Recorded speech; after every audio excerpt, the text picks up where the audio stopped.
मुझे मेरे भाई ने बहुत कुछ कह दिया है, काफ़ी कुछ कह दिया है। मुझे ये भी नहीं समझ आएगी कि मैं कहाँ से शुरू करूँ, कहाँ पे ख़त्म करूँ। पिछले 2 साल में जो हमारी पार्टी के साथ हुआ है वो मेरा ख्याल है कि किसी से ढका छुपा नहीं है। ये और बात है कि हमारी आवाज़ों के साथ मीडिया की आवाज़ को भी मज़ल किया गया है और मीडिया भी शायद वो सब कुछ नहीं लिख सका, वो सब कुछ नहीं बोल सका जो आप लोग कहना चाहते होंगे या लिखना चाहते होंगे। इसके साथ साथ बाकी भी तमाम एस्पेक्ट्स जो हैं इस वक्त वो भी आपके सामने हैं कि इस मुल्क में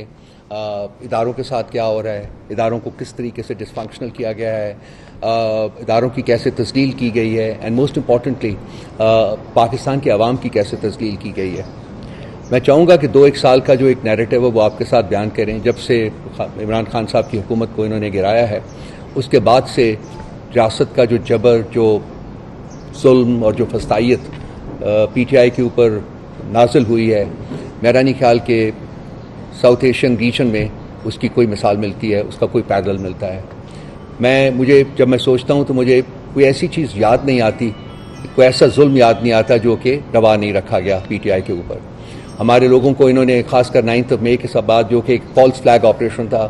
इसके अलावा वो है कुछ नहीं है, क्योंकि बसा औकात हमारी रिक्वेस्ट के बावजूद, हमारी सबमिशन के बावजूद कि एक जुडिशल कमीशन बनाया जाए और वो उस कमीशन की एक ट्रांसपेरेंट और फ्री इंक्वायरी करे और उसके बाद मुजरिमीन का जो है वो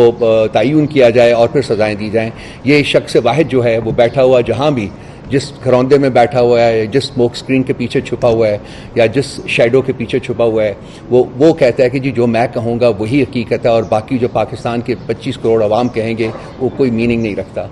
तो जमहूरियत की स्मोक स्क्रीन के पीछे एक इनफरादी जो डिक्टेटरशिप है अनफॉर्चुनेटली इस मुल्क में वो रवा रखी गई है और ये 2 साल से कोशिश की जा रही है कि पाकिस्तान के अवाम जो हैं इसको कबूल कर लें।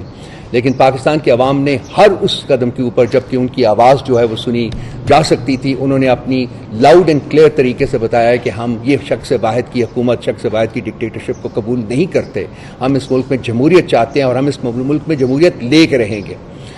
आप 8 फरवरी को जब आवाम को मौका मिला कि वो अपने वोट की ताकत से अपने हुक्मरान चुने, तो वो आपके सामने है कि उनका जो किस पलड़े में उन्होंने अपना वजन डाला था। 2/3 मेजॉरिटी उन्होंने PTI को की थी और ये इसके बावजूद कि उस वक्त ऐसी हुकूमत जो है जो इलेक्शन करवा रही थी, जिसको सो कॉल्ड केयर टेकर हुकूमत कहा जाता था, वो PTI के ऊपर जुल्म और जबर की वजह बनी हुई थी। उसी के जरिए, उसी इंस्ट्रूमेंट के जरिए PTI के ऊपर वो तमाम जुल्म और जबर वो किया जाता रहा था। उसके बावजूद अवाम ने अपना जो हक वोट था वो अदा किया और उन्होंने PTI को दिया, लेकिन रात के अंधेरे में वो हमारा वोट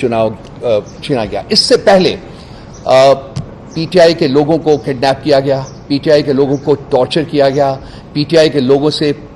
फोर्स किया गया कि वो पॉलिटिकल लॉयल्टीज़ को बदलें, PTI की पॉलिटिकल स्पेस को ख़त्म किया गया, PTI के लोगों के घरों के ऊपर उनको अटैक किया गया, वेंडलाइज किया गया, औरतों की इज्जत जो है उसकी तस्लील की गई, घरों की चारदीवारी की तस्लील की गई।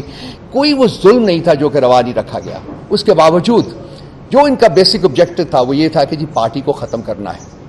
PTI की लीडरशिप को ख़त्म करना है।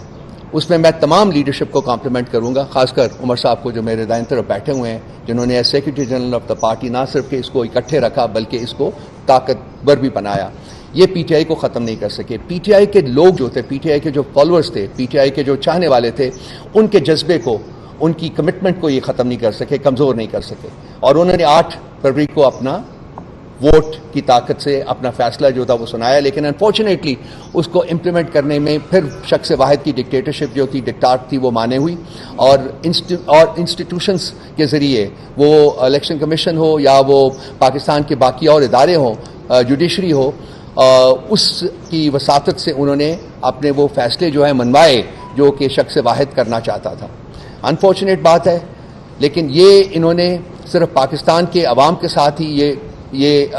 जुल्म नहीं किया, बल्कि मुल्क के पाकिस्तान, रियासत पाकिस्तान के साथ भी जुल्म किया है। इन्होंने हर वो तरीका रवा रखा है जिससे पाकिस्तान कमज़ोर हो, जिससे पाकिस्तान जो है वो अपनी शाइनिंग प्रिंसिपल्स जो है उसके मुताबिक आगे ना बढ़ सके।